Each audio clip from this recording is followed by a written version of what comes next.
I could see a future with AI. It helps lower the costs or maybe even streamline the implementation process. FP&A is a core mission critical group, should invest in technology. I think a great business partner in FP&A is actually very strategic, but it's usually around numbers and trends and all that. Fun business partnering side. I think the business partnering side is probably the best way to do it. What is the number one technical skill that FP&A professionals should master? I think the ability to create The third generation FP&A Tools Showcase is this week's title sponsor of FP&A Tomorrow. Join the showcase and see the latest technology in FP&A planning software. Hello, everyone. Welcome to FP&A Tomorrow, where we delve into the world of financial planning and analysis, examining its current state and future prospects. I'm your host, Paul Barnhurst, aka the FP&A Guy, and I'll be guiding you through the evolving landscape of FP&A. Each week, we will be joined by thought leaders, industry experts, and practitioners who share their insights and experiences, helping us navigate today's complexities and tomorrow's uncertainties. Whether you're a seasoned professional or just starting your journey in FP&A, this show has something for everyone. This week, I'm thrilled to welcome to the show Trevor Anthony. Trevor, welcome to the show. Thanks, Paul. Excited to be here. Excited to have you. So let me just give you a little bit about Trevor's background. In a few minutes here, we'll give him the opportunity to tell us more. But he comes to us from Lehi, Utah. So he's up in the Silicon Slopes area. He's currently serving as Chief of Staff at FranConnect. He earned his bachelor's in finance from Brigham Young University, my alma mater. And he spent the majority of his career so far in private equity-backed software companies. So, Trevor, the first question I'm going to ask you here, what does great FP&A look like in the world today? What do you see as great FP&A? Yeah, it's a good question. The best FP&A groups I've seen, they have solidified themselves as a mission-critical function, not just a check-the-box type of group. They're easy to work with. They're not roadblockers, but they're enablers, right? They're responsive, predictable. They deliver things on time, that kind of stuff. I really like two things you said there. One is mission critical, and two is they're enablers, not roadblockers, right? They're not CF no, as we've all heard. Right. Those are good answers. So I'm curious, how do you see FP&A changing over the next few years with, AI and technology moving so rapidly? Do you see it being different 5 years from now? I do, and I hope so. Maybe both of those. I've always said when I've led my teams or even in my own role, I want to automate myself out of a job. And what that really means is you become more of a strategic partner. I really believe in that business partnership with FP&A or with your executives in the FP&A world. But what I would love to see is AI tools, because today you have FP&A organizations, they are small, and it's sometimes hard to get the budget to invest in the biggest, greatest technologies. I can see a future where with AI, it helps lower the costs or maybe even streamline the implementation process, where before it took 300 hours to implement a tool, and now with AI, maybe it significantly lowers it. But I'm a believer of investing in technology. I think every finance group should invest in technology. It's just sometimes it's cost prohibitive. And maybe that's where AI can help.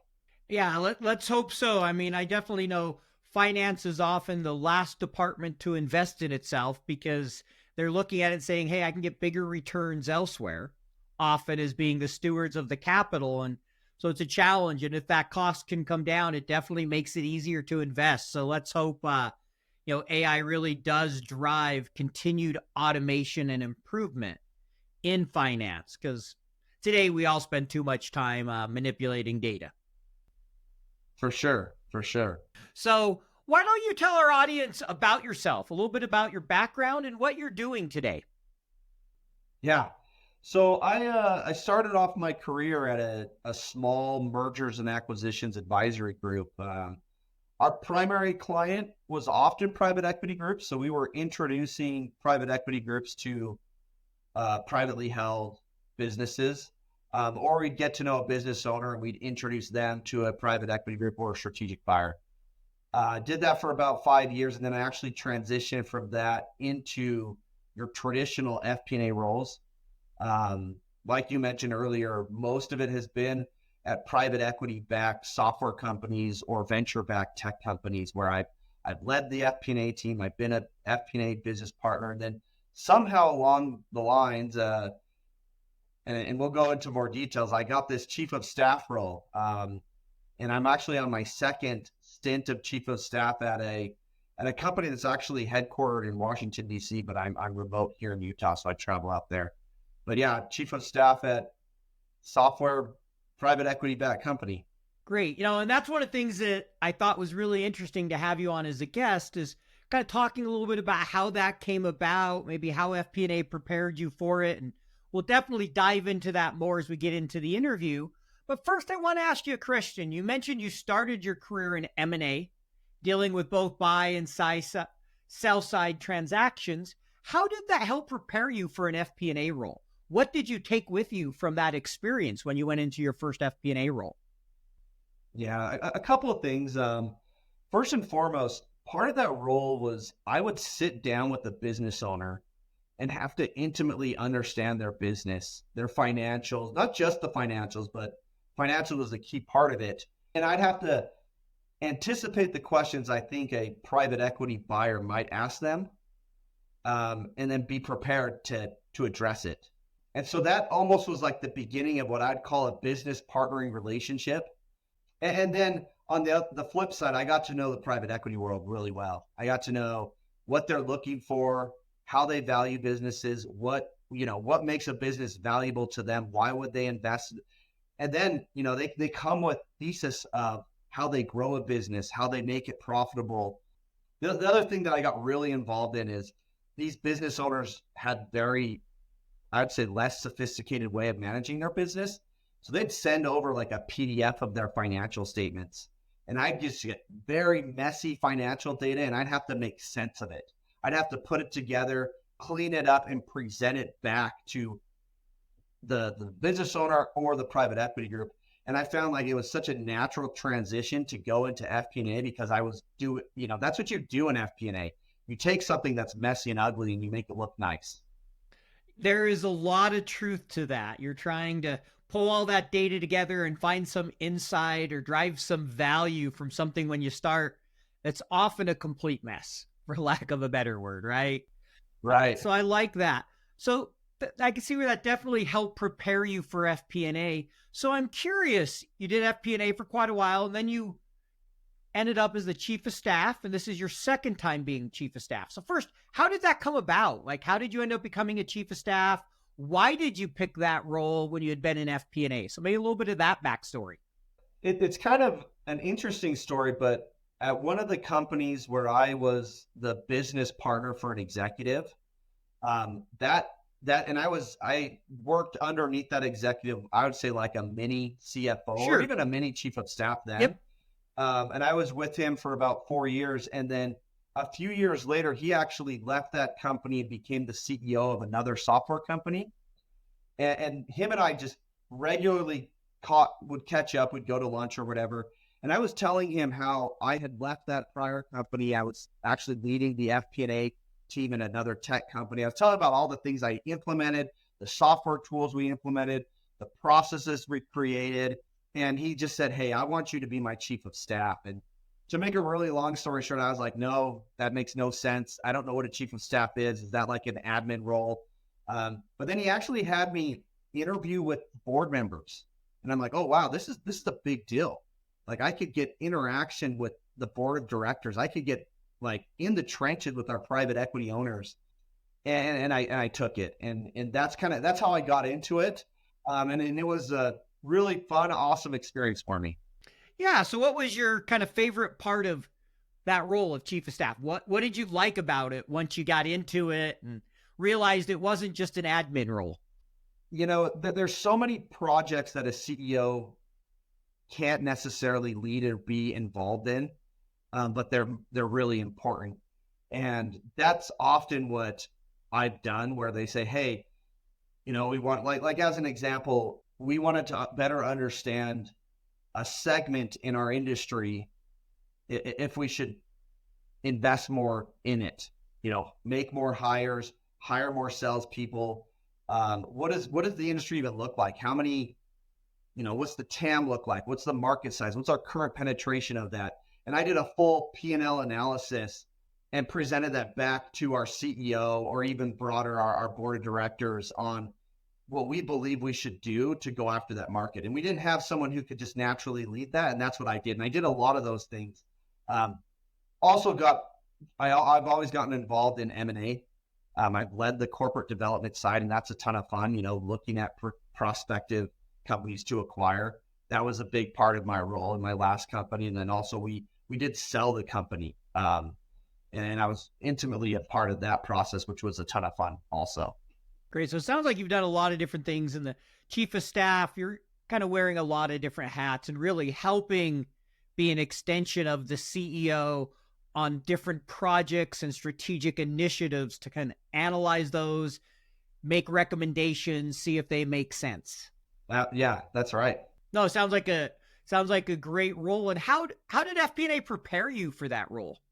Yeah, because of my role as what I define as a true business partner FP&A role, it was very natural. I was already acting a lot in that. I think that a big difference, though, is in FP&A, my role was very focused on the analysis, the numbers, the forecasting, the budget, the year over year, the trends. But the chief of staff elevates that beyond just the tactical numbers. It's the strategic side. How do we actually create a plan and execute it? Which is very different than your traditional business partnering relationship, which shouldn't be, right? I think a great business partner in FP&A is actually very strategic, but it's usually around numbers and trends and all that. I would agree with that. So it leads me to a question. How do you think we become more strategic in FP&A? I think we're starting to see it myself and become more commercially minded. But how do we get to that next level so we're not so caught up in the tactical, which is really easy to get overwhelmed on the tactical side of FP&A? Yeah. I had one of my mentors. He was actually, I reported to him. He's the VP of finance at a prior company, and I was in this business partnering role. Something he said to me over and over that I think has changed my mindset as I interact with executives is, we'd be sitting down and I present like our forecast for the next year. And he would use this phrase. He's like, well, the CFO, right? He would speak on the CFO's behalf, and he'd say, this is how they might react to what you just showed me. And I think about that often, where I'm in a role where I need to think higher. I need to think, how might the CEO react to what we're putting together? How might the CFO react? Put your feet in their shoes. Put the CEO hat on. And I think once you do that, you start to realize some of these tactical things probably aren't very important to them. It's like, how do you tell a better story of what's going on? And it's not just like, hey, we were over budget by 5%, but like, what's actually going on, Or even, does it even matter if we're over by 5%? Like, what's the bigger story of how we're trending towards the end of the year? And how do we what do we need to do today to right the ship? I think that's the strategic mindset, is put the CEO, the owner hat on. I think that's great. I love that, the owner hat on. Are there any other frameworks or thoughts or maybe ways to go through processes to help you be more strategic that you use? This is not the answer you want, but I also think it's experience. Align yourself up with someone who truly has been in these roles for a long time, and listen to them. Listen to how they react to things. Listen to how they manage these things. I think initially when you're in your early career, you're very reactionary, you're very sensitive. You don't understand, you don't know what they're asking. Things are confusing to you. Listen to those more senior people who've done it, who've been in the trenches, you'll learn a ton from them. And I think as you think about that too, you can learn what questions are they asking? How are they listening? How do they react to this question, or how do they deal with it? That's how I've learned the most, is from other people. I rarely just learn something on my own and I'm like, I'm genius. It's like, no, someone taught me that. Yeah, I think there's so much truth to that. Is, often I'm training something and someone's like, how did you learn this? Kind of stole the idea from somebody else. Right. That's where most good ideas come from, is other people. Yes, sometimes we come up with a great idea on our own, or somebody does. But so much we learn is from observing, watching others, whether that be people you work with, reading, whatever it may be. I totally agree with you, especially at work, having that mentor who's been through the fire, who's had those experiences that you can turn to, is invaluable. It's one of the big reasons I've created a community called Plan Buddies, is so people can come and talk and you can learn from other people's experience in FP&A. Because, sometimes you don't have that, especially if you're in a small company, right? You don't have that For person sure. to go to, or you don't want to go to your boss for the 10th time that day and ask him the question because he's busy. Well, it's common, Paul. It's common that FP&A agree. groups are actually small. Like, there's very few that are big. It's just Well, not how it is. especially in smaller companies, private equity, fast growing. Getting a big public company, it's a little different. But I agree with you. Sure. FP&A is a Absolutely. very small part, especially early stage companies, right? Often one person, and then the CFO That's or very a single-threaded. VP of finance. It's not like you have 10 different salespeople you can go talk to. And what should I do in this situation? I That's right. totally agree with you. So if we have someone listening today that's heard you talk about chief of staff and they're like, that sounds like the perfect role to me. I'd love to get involved more in strategy, do something like that. What advice would you offer them as far as, maybe looking to get into a chief of staff role? Yeah, I think it depends on what your current role is. As an example, if you're like a traditional corporate FP&A person, or you're just a data analyst, or maybe you're in investor relations, but you haven't done what I call the business partnering side, find those opportunities. I think the business partnering side is probably the best way to do it. And not every FP&A organization does business partnering. Some do it really well, some that's not important to them, but find an organization that does that, because that's where you actually become like a mini CEO or even a mini chief of staff to that partner, and you're part of their team. You become like a chief of staff, and that's the best way. Other than that, I think anytime there's an opportunity to raise your hand to lead a project, let's say you're at a company, they just did an acquisition and they're looking for someone to help with integration. Raise your hand, say, I want to be part of this.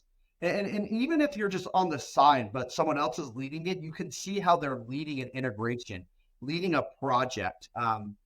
Because as you learn how to do that'll enable you to be a great chief of staff. FP&A guy here. I want to personally invite you to the upcoming third generation FP&A tools showcase. It is a virtual event you don't want to miss. On May 30th, join FP&A professionals and industry leaders as we delve into the latest innovations transforming financial planning. Discover cutting-edge solutions from top providers and learn through in-depth sessions, including company overviews, product demos, and customer success stories. As a CFO or FP&A professional, this showcase is tailored for you. You'll be able to get insights from experts such as Glenn Hopper, Wouter Bourne, and myself. Spaces are limited, so go on over to my LinkedIn page and learn more in the featured section, or check out the show notes for the link to register for this event. You will not want to miss the third generation FP&A tools showcase. See you there. I think you gave some great answers there, and I would 100% agree with the business partnering role. There's different types of FP&A. There's the corporate roll-up role, where you're just rolling up all the data from finance. You're not dealing with the business partners day to day. Having that business partner role, you're a mini CFO, or like you said, a chief of staff. I've had several of those roles, and regular conversations and being involved in all those meetings and seeing all those projects really helps prepare you, because if you have a company that trusts finance, that looks at finance to be a seat at the table, you're helping make strategic decisions or providing inputs Right. and recommendations. And so it's a great way to prepare yourself for something like that. And you never know when that business partner becomes the CEO. That's right. That's right. I mean, just my perfect example. That's what happened. The one that he trusted me, he knew me, and he went on to do great things, and he brought me with him. Yep. Yeah, it's usually who we know that gets us a role, not necessarily what we know, right? Yeah, for sure. There's a lot of I truth mean, to that. obviously we need to be competent, but it pays to know people and to build your network without a doubt. So Yeah. I'm going to shift gears here a little bit because I know you've implemented several FP&A tools during your career. And so I would just like to know, what are some of the lessons you've learned from those experiences going through that more than once? What are maybe some of your key takeaways? First and foremost, keep it simple. I think in the sales process that they demo flashy things. They will show you the coolest stuff. They'll show you charts. They'll show you dashboards and be like, this is going to change your life. Truthfully, a dashboard or a report isn't necessarily the thing that's going to make you great. It's what the tool actually does. How does it save you time? How does it enable you to replicate yourself over and over, version control, those kind of things. And so I would say have 1 to 2 really important outcomes and focus on that. I know there's plenty of people, they say, wow, we should do all 10 of those things and let's do it now. And some people can handle that, but I promise you, your implementation and your speed to success will be significantly delayed. I'm always of the favor, just get it going, get it in, and get using it. That's the other thing. They'll drag it out for a year. They'll be using their old system. You'll have a spreadsheet and a tool here, and you're using them both at the same time, and it's hard to cut over. And you got to get value from it immediately, and then you have to commit to use it. You got to get everyone on board. Otherwise, I've seen it time and time again where they invest in a tool and they never got out of the implementation and they never used it. Yeah, no, as I like to say, they become expensive data repositories and paperweights, so to speak, right? We've all seen Happens over and over. where you just end up going, I'm just going to stay in Excel. So I think you made some great points there of, one, you really need to understand what's important to you and stick to that. So you don't get caught up in the hype of what some sales guy is telling you that looks great, but isn't really important to do your day-to-day work, or as important as those other 5 things you identified before you started. That's right. And then it sounds like, if I is hearing you there, is, the other things is, 1, the training. You got to commit, you got to train the team. And 2, don't try to bite the entire apple at once. Roll it out in phases, figure out what's most important, and continue to build so that you're not overwhelmed. That's right.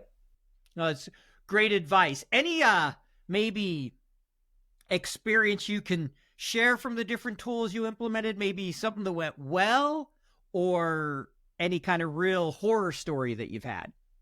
I think sometimes when you have a way of doing something maybe in a spreadsheet and you're just held onto it, and the person who's doing the implementation, they might suggest, hey, it's kind of business as usual to do it this way, but you might be just totally convinced you have to do it your way.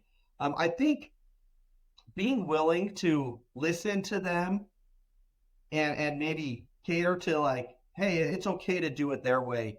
That's probably one lesson. I've seen it where I personally overcomplicated what I wanted, and then it made the tool so that we ended up not using the piece that I overcomplicated. Or on the back end, months down after implementation, it broke for whatever reason because, I wanted it a certain way. And they're like, well, that's complicated to build it that way.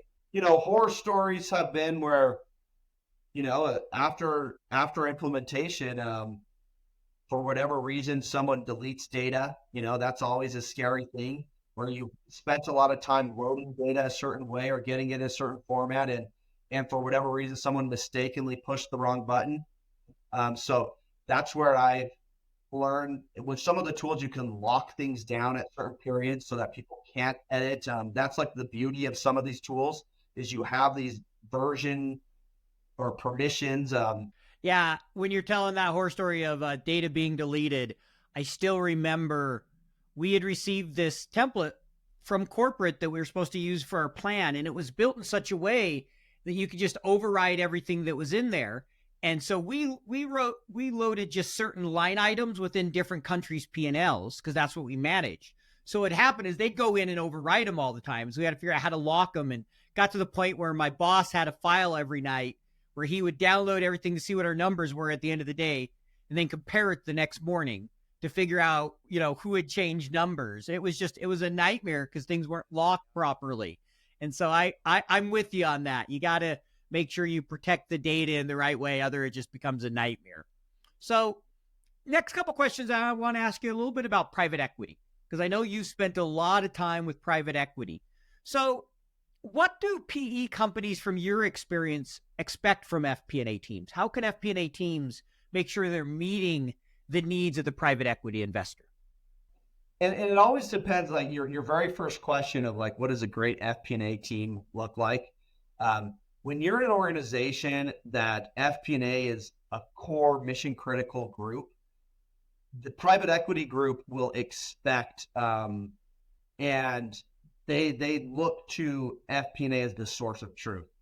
I've seen it time and time again where the salespeople will present data, they'll present numbers, and they'll just say, look, thank you. We want to get this from the FP&A group. We want to know what the finance team is saying because that is the source of truth for them. And that's usually what we become. We become the source of truth for all things analysis, forecasting, budgeting. When you're thinking to invest in a new vertical of any kind or a new product, FP&A is the one who will lead it out. And then the PE groups expect that. And to me, that makes a lot of sense because one, finance is cross-functional. If you're defining CAC and you ask the salesperson or the marketing, they may define it one way. You go over to somebody else, they'll define it a different way. And finance has a third one. And finance usually has the least incentive to manipulate the number. And I don't want to say that in a negative way, but calculate it in such a way that makes them look good. So I totally agree with you. It's huge to have that independent voice with both the operational and the financial metrics, right? It goes so much beyond just the P&L, as you mentioned. They look to you as a source of truth. So I'd like to see that continue and see more of that because I think finance is perfectly positioned for that.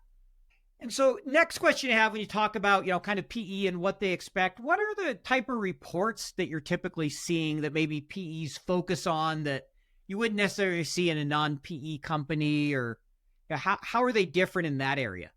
It depends. There's a lot of contingencies on this.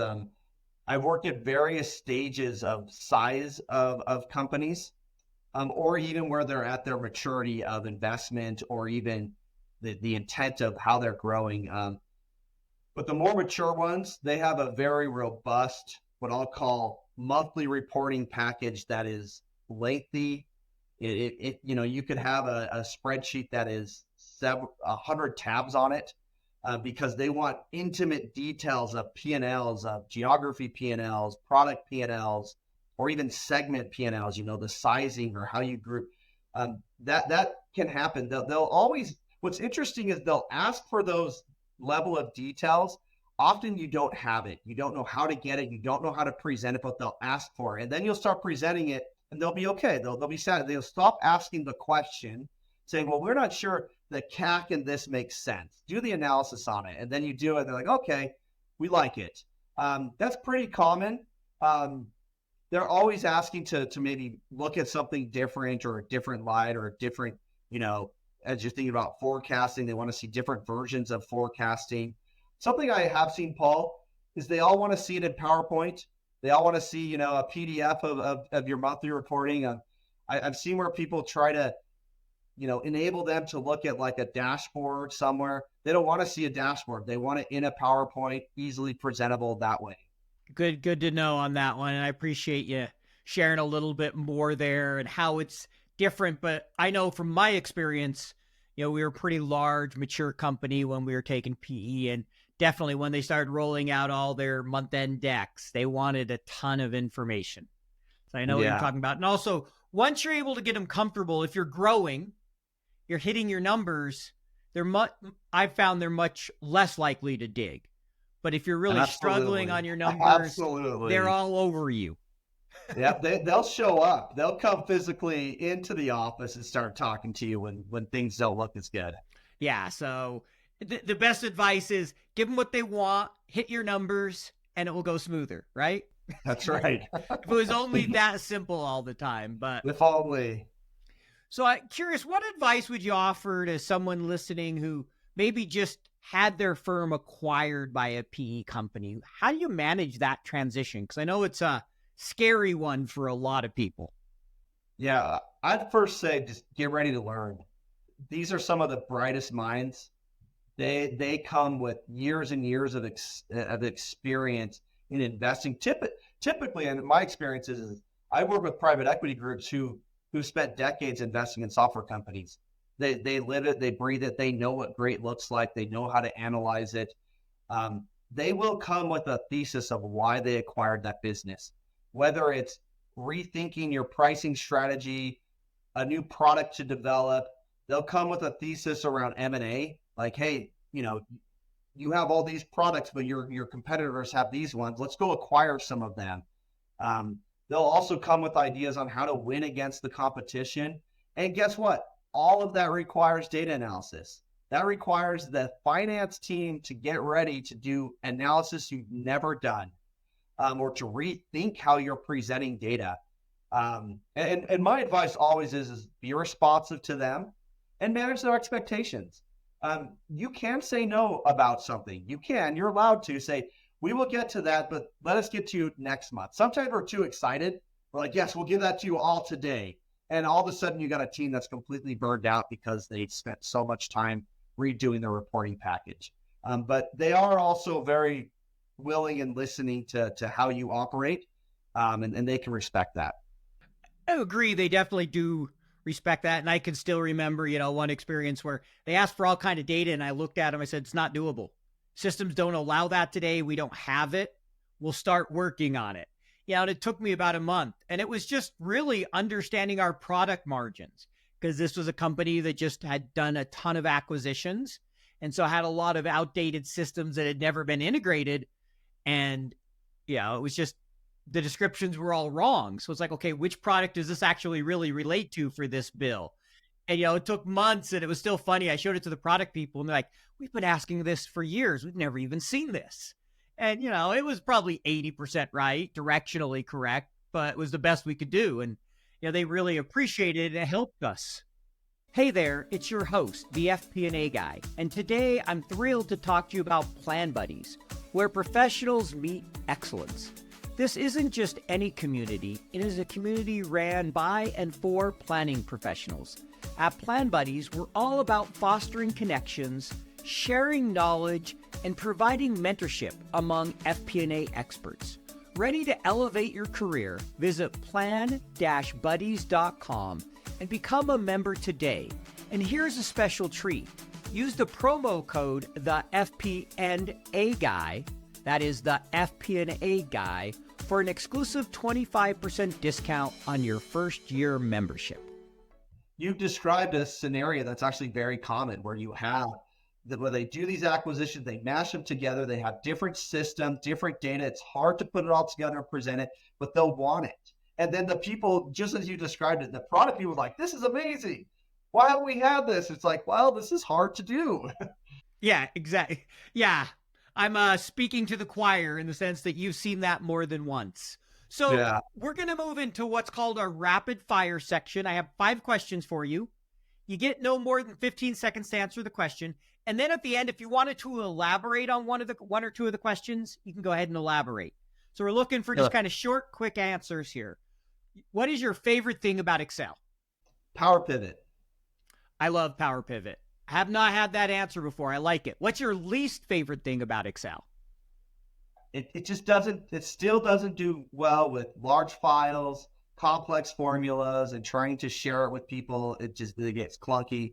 That's what I don't like about it. I can relate to that one. I think a lot of people feel your pain there. Are you currently using generative AI? Minimally. I use ChatGPT probably once or twice a week to ask it fun questions.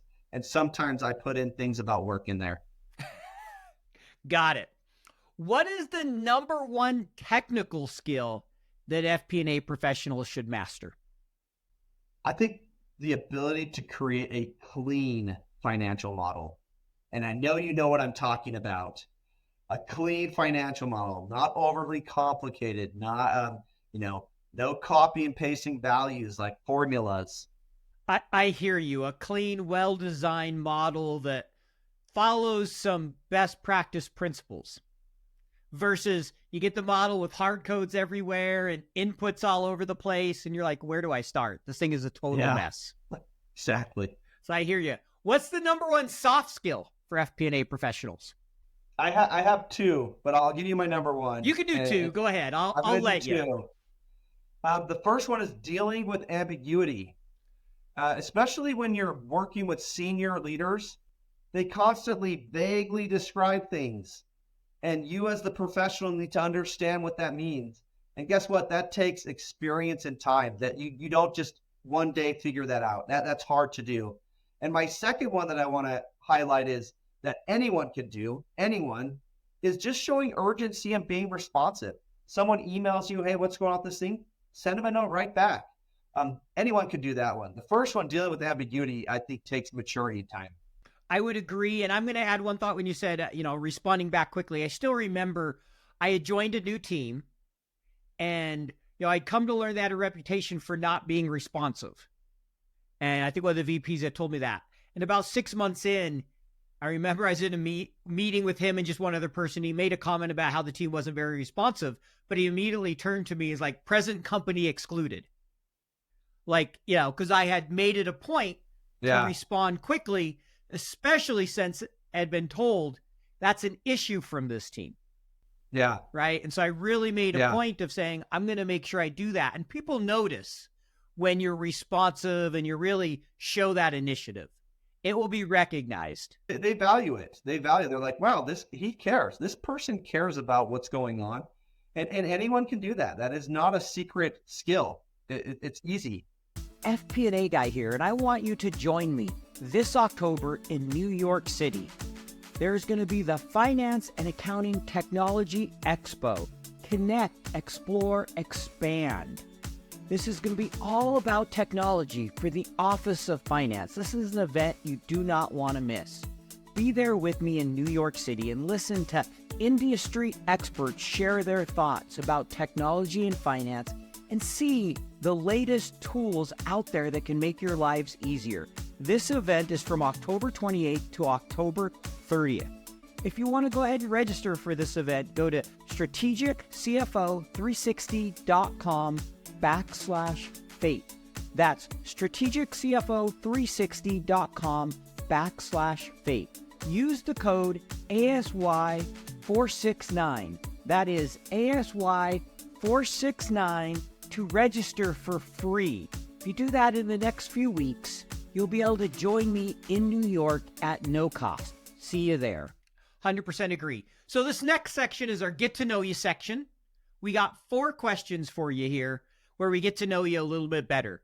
So tell me about a favorite hobby or passion you have. I don't know if this dates me or makes me sound old, even though I'm not that old. I love to garden. I love planting trees, flowers. We got a nice sized property here, and I love it. And me and my wife, we're always out in our yard all summer long. What's the favorite thing you like to plant? Do you have a vegetable, a fruit tree, something you really like? I love some of my tree. Like I have a Zelkova tree that I absolutely love, or a Norway maple. Those are just beautiful trees. I do love my peach tree. And when it's peach season, we have almost daily fresh peach shakes, which is amazing. Yeah, I have a peach tree. I love it as well. So I hear you on that one. What is one book you can recommend to our audience that they should read? I'm going to cheat again. I'm going to give you 2. The first one is it's an older book, and it's weird to say that. This book's almost 100 years old now. It's the book by Dale Carnegie, How to Win Friends and Influence I People. knew you were going to say that when you said 100 years old. I have it right back here on Yeah, the I have shelf. it somewhere over here. Yeah. It's one of my favorite. I listen to it and read it every year. But the other one that I think is more recent, that I think is also very relevant, is a book by Clayton Christensen called How Will You Measure Your Life? He actually passed away the last couple of years. Yep, Harvard professor. Yep. Influential consultant. Great book. If anyone's trying to think about what they want to do in their careers, read that book. I think it'll help you. Great. Appreciate that. Next question. Favorite travel destination? If you can go anywhere in the world tomorrow, where are you going? I love warm beaches. I'd probably say Maui or Kauai. I like the Hawaiian Islands. And so last one here. If you could have dinner with one person alive in the world today, who are you going to dinner with? Oh man, I don't have an answer for this, Paul.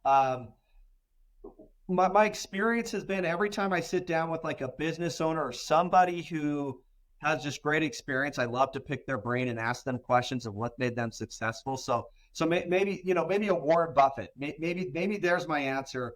Someone like that where they just have a long list of experience and then I could learn from. Okay, well, I'm going to be on the fly on the wall for your Warren Buffett dinner. Yeah. Well, thank you so much for joining us. I really enjoyed chatting with you here, Trevor. We have just kind of a final question here before we let you go. What advice would you offer to our audience to be a better business partner? I think in addition to the soft skills that I mentioned, like being responsive, the one that, and again, this is another simple one that anyone could do, is listen and take notes and follow up.